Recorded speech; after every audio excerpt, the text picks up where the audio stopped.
çerçevesi her zaman. Şimdi buradakilerle oynuyor. Ya böyle çıkacağız zaten, burası çok şey.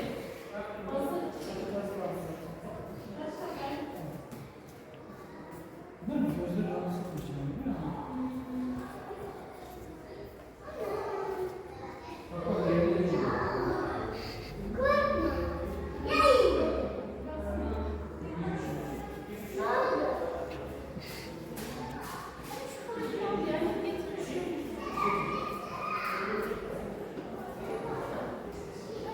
Buraya bakmayacak mısın? Açılalım mı artık?